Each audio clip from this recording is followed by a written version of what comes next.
We get a lot of flack for saying that we're black or that we're African American. But y'all don't never say anything about the the Chinese American, the yellow. You don't say shit about the red, which is dealing with the so-called Indian, or the brown, which is dealing with the so-called Indian. Like, there's no Indian Americans that are from India, not here in America. You don't say anything about the brown, black Mexicans that live here in America that come from Mexico. You don't say shit about the Chinese. You don't say shit about the pale Arab and how the black Arab looks at a Arab and doesn't, a pale Arab, right, and doesn't see their authenticity of being the original. Y'all always talk about blacking out, which is the key component,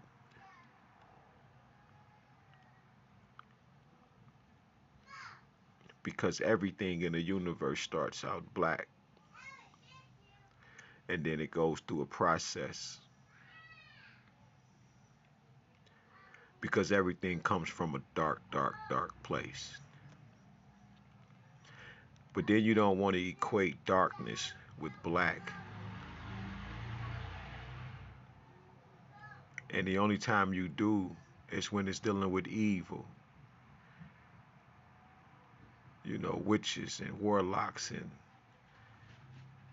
because they like to use the strongest element, the strongest color to produce all other colors.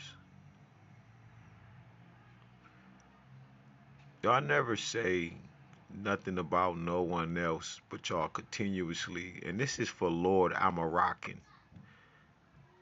I just I noticed that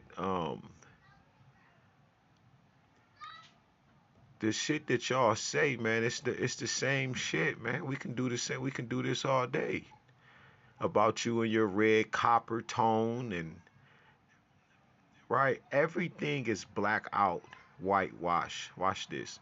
Black out, brown wash, black out, red wash, black out, yellow wash, black out, purple wash, black out, blue wash, black out, yellow wash, black out, orange wash. Everything is black out, black out, black out, black out. And then you have white out.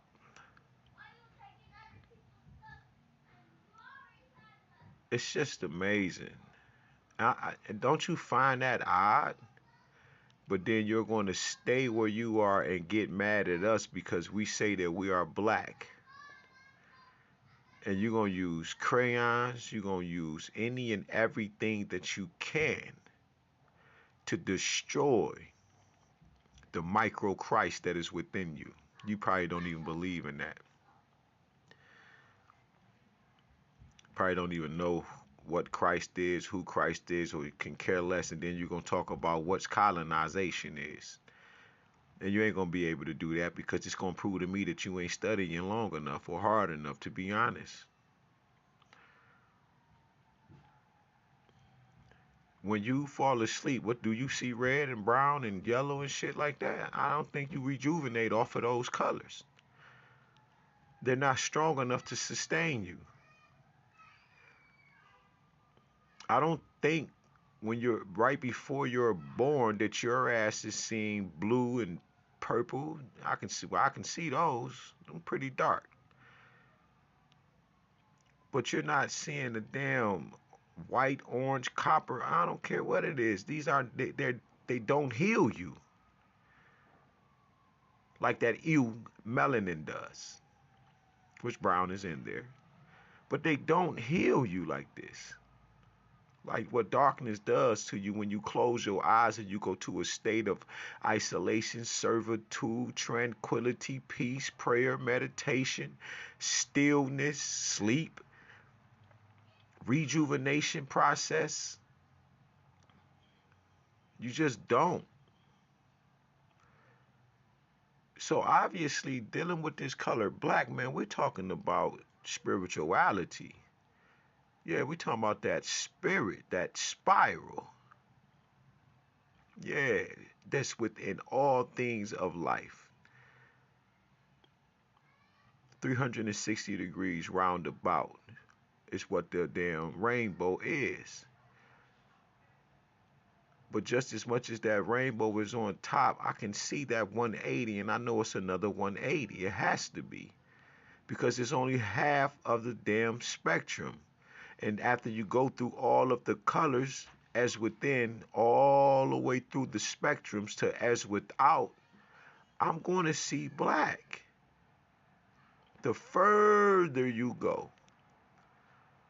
And that's what we did. We defined it as such. Even the burning of fossil fuel and shit like that. Carbonating things. And then you'll go to charcoal and all of this. And it's just ridiculous at this point. We're trying to ascend, and we can't ascend if you black out every damn thing. All colors are what we call vibratory shades of black. Vibratory frequencies of the shade of black. Now I learned this from Dr. Richard King, who deals with the black dot, black seed. You know, and he talks about the Nilotic people, the Nilo, the 60,000 tons of a period when you write it on a piece of paper. It's a black dot, black seed. And from that point, you can create anything and all things. But before you write it on a piece of paper, where does that come from? Which is the characters. This is why there's nothing pseudo in the universe. It's because if man can think it, then so it is, and so we shall continue. And as we have always done, we've created out of that dot. It's the starting point. Even when you're writing in the air, you have to make a dot first. You have to make your mark.